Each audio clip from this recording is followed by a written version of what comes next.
अब द्वितीय सर्ग है आश्रमवास, जहां पर कर्ण को गुरु द्रोण तो मना कर देते हैं शिक्षा देने से, तो वो परशुराम के पास जाते हैं शिक्षा लेने के लिए। ठीक है, अब द्वितीय सर्ग है ये। शीतल विरल एक कानन शोभित अध्यक्षता के ऊपर, कहीं उच्च प्रस्वर्ण चमकते झरने, कहीं शुभ निर्जर। तो यहाँ उस आश्रम का सीन दिखाया गया है। शीतल विरल एक कानन शोभित अध्यक्षता के ऊपर, मतलब एकदम ठंडा विरल कानन, मतलब एक जंगल की तरह, जंगल से शोभित एक, वहां कहीं झरने बह रहे हैं। जहां भूमि समतल सुंदर है, नहीं दिखते हैं पाहन। पाहन मतलब कोई किसी तरह का कोई भी वाहन वगैरह नजर नहीं आता है। हरियाली के बीच खड़ा विस्तृत एक उटज पावन, मतलब ये एक आश्रम है जो कि हरियाली के बीच में, चारों तरफ हरियाली है और हरियाली के बीच के अंदर वो खड़ा हुआ है एक आश्रम। नहीं दिखते हैं पाहन, पाहन मतलब पहाड़ है। यहाँ पर कोई किसी प्रकार के पहाड़ वहां पर नहीं है, समतल भूमि है, एकदम सुंदर भूमि है, वहां चारों तरफ जंगल है। ठीक है, आस पास कुछ कटे हुए पीले धन खेत सुहाते हैं, और आस पास कुछ धान के खेत, पीले पीले धान के खेत नजर आ रहे हैं। शशक मूस गिलहरी कबूतर घूम घूम कर खाते हैं। शशक खरगोश, मूस चूहे गिलहरी कबूतर, ये सारे सबको अनाज खाना वाना मिल रहा है। कुछ तंद्रिल अलसित बैठे हैं, कुछ करते शिशु का लेहन, मतलब कुछ जानवर जो है बिल्कुल आलस में बैठे हुए हैं, और कुछ अपने शिशु का लेहन मतलब शिशु को साफ कर, अपने बच्चों, जैसे गाय अपने बछड़े को चाट चाट के साफ करती है। ठीक है, कुछ खाते शाकल्य दिखते बड़े तुष्ट सारे गोधन, मतलब जो गोधन मतलब सारी गायें वगैरह बड़ी संतुष्ट नजर आ रही हैं। तुष्ट मतलब संतुष्ट हैं, वो उनको भूखे नहीं हैं। हवन अग्नि बुझ चुकी, गंध से वायु अभी पर माती है। भीनी भीनी महक प्राण में मादकता पहुंचती है, मतलब मान लो इससे ऐसा सीन दिखाया गया कि हवन की अग्नि अभी भी बुझी हो, उस हवन की जो सुगंध है वो चारों तरफ फैली हुई, धीरे धीरे महक जो है एकदम से प्राणों को मादकता पहुंचाती, मतलब अजीब सा नशा देती है। ठीक है, धूम धूम चर्चित लगते हैं तरु के शाम छदन कैसे, और शाम के टाइम तरु मतलब पेड़, शाम के टाइम जो पेड़ हैं वो किस तरीके के दिखाई पड़ रहे हैं। झपक रहे हो शिशु के अलसित कजरारे लोचन से, मतलब वो पेड़ है इस तरह से लग रहा है जैसे जो बच्चा हो, बच्चे के अलसित नयन, जैसे बच्चा मतलब आलस से अपनी आंखें बंद कर रहा हो, इस तरह से शाम हो रही है। ठीक है, बैठे हुए सुगध आतप के मृग रोमंथन करते हैं। वन के जीव विवर से बाहर हो विश्रब्द विचरते हैं। अब जो हिरण वगैरह हैं जंगल के अंदर वो शांति से घूम रहे हैं, सारे वन के जो जीव है इधर उधर घूम रहे हैं। सूख रहे चीवर रसाल की नन्ही झुकी टहनियों पर, नीचे बिखरे हुए पड़े हैं इंगुद के चिकने पत्थर, इंगुद के कुछ चिकने पत्थर जमीन पर पड़े हुए हैं। अजीन दर्भ पालाश कमल कुंड, एक और तपके साधन, एक और है टके धनुष तुणीर तीर बरछे भीषण। मतलब ये तो एक तरफ तो आश्रम का सीन पूरा दिखा दिया, और दूसरी तरफ धनुष टंगे हुए हैं, तुणीर टंगे हुए हैं, तीर टंगे हुए हैं, और भाले चमक रहा तृणकुटी द्वार पर एक परशु आभाशाली, मतलब एक परशु कुल्हाड़ा ही होता है एक तरह का, वो भी टंगा हुआ चमक रहा है। लो दंड पर जनित पड़ा हो मानो अर्ध अंशुमाली, मतलब जो एक लोहे का ही होता है, जो परशु जो होता है वो एक रत्न जड़ित जैसा प्रतीत हो रहा है। ब्राह्मण का है धर्म त्याग, पर क्या बालक भी त्यागी हो। जन्म साथ शिलोक्ष वृत्ति से, क्या वे अनुरागी हो। ब्राह्मण का धर्म त्याग करना है तो इसका अर्थ ये नहीं कि उससे जो बालक है, जो उसके शिष्य है, वो भी त्यागी हो। जन्म साथ शिलोक्ष वृत्ति से, क्या वे अनुरागी हो।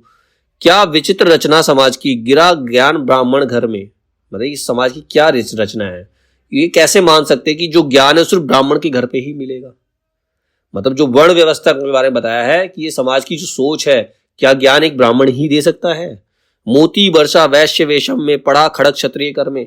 क्या वैश्य जो होते, जो हमारे बिजनेसमैन है, क्या खाली मोती उन्हीं के घर में बरस सकते हैं, पैसा खाली उन्हीं के घर में हो सकता है।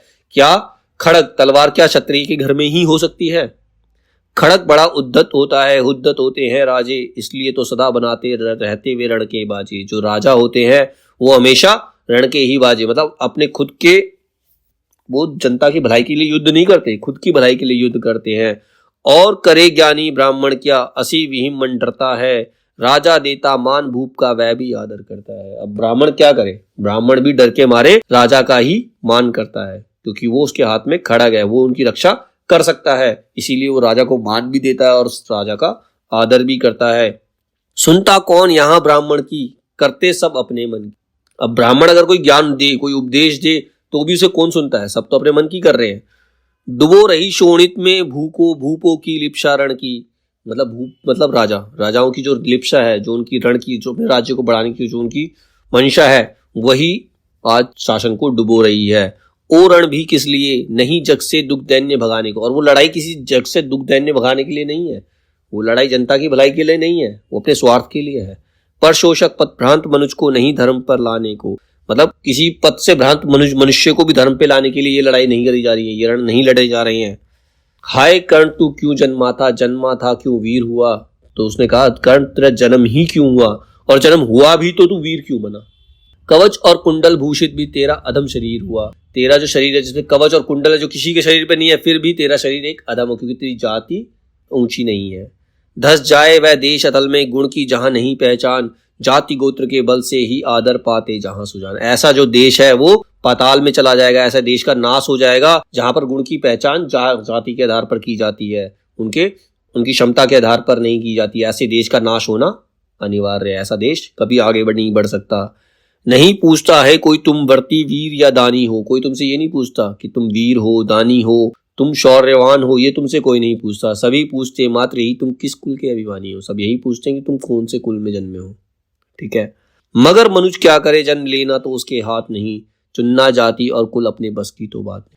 कह रहा है अगर इसमें मनुष्य क्या कर सकता है, ये उसके हाथ में नहीं है कि वो कौन सी जाति में जन्म ले रहा है, इसके हाथ में नहीं है। अपना कुल अपनी जाति चुनना उसके हाथ में, उसकी बस की बात नहीं है।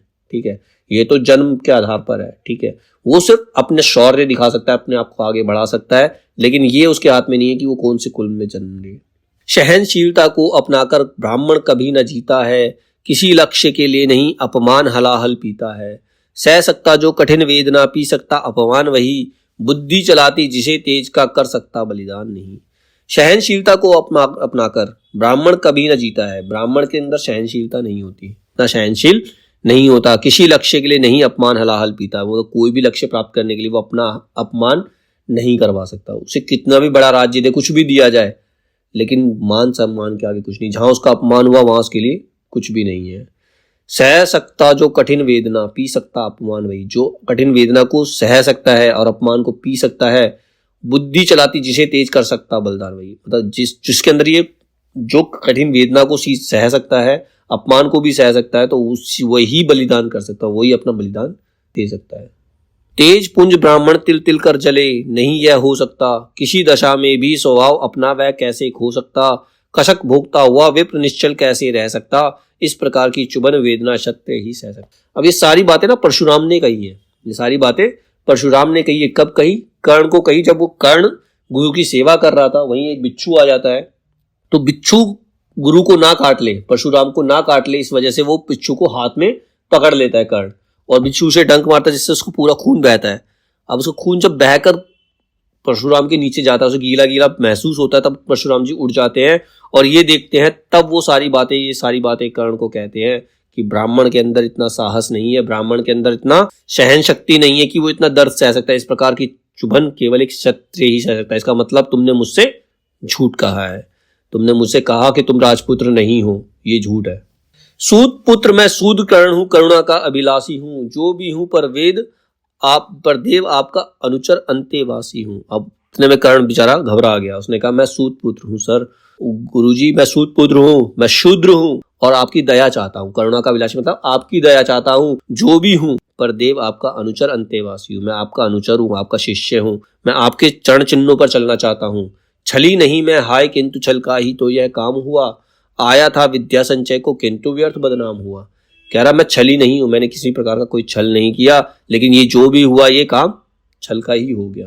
मैं ना चाहते हुए भी छल कर बैठा, मैं यहाँ विद्या पाने के लिए आया था, लेकिन व्यर्थ में ही बदनाम हो गया, बेकार में ही आपने मुझे बदनाम कर दिया।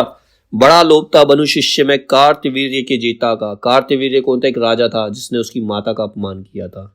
परशुराम की कहानी है, वहां पर कार्तवीर्य नाम का एक राजा था जिसने उसकी माता का अपमान किया, जिससे क्रोधित होकर उसके पिता ने परशुराम से ही उसकी माता का शीश मांगा। उसने अपनी माता का शीश काट के अपने पिता को दे दिया, लेकिन उसके बाद उसने राजाओं को, समस्त क्षत्रियों को जड़ से खत्म कर दिया। उसमें कार्तवीर्य को सबसे पहले इसने मारा। तो उसने कहा बड़ा लोभ था बनु शिष्य में कार्तवीर्य के जेता, जिसने कार्तवीर्य को हराया, उसको विजय प्राप्त की, मैं उसका शिष्य बनूं। अपो दीप्त शूरमा विश्व के नूतन धर्म प्रणेता का, मैं ऐसे वीर का शिष्य बनूं जिसने नए धर्म का प्रचार किया। वो ब्राह्मण थे, परशुराम ब्राह्मण होकर उन्होंने वीरता का प्रचार किया, राजाओं को हराया। मैं ऐसे व्यक्ति का शिष्य बनना चाहता था, वो लोभ मेरे मन में था, पर शंका थी मुझे सत्य का अगर अब पता पा जाएंगे महाराज मुझ सूत पुत्र को कुछ भी नहीं सिखाएंगे। लेकिन मुझे ये डर था अगर आपको सत्य ज्ञात हो गया तो आप मुझ सूत पुत्र को कुछ भी नहीं सिखाएंगे। ये सब छुपाया, इसलिए मैंने आपको ये नहीं बताया।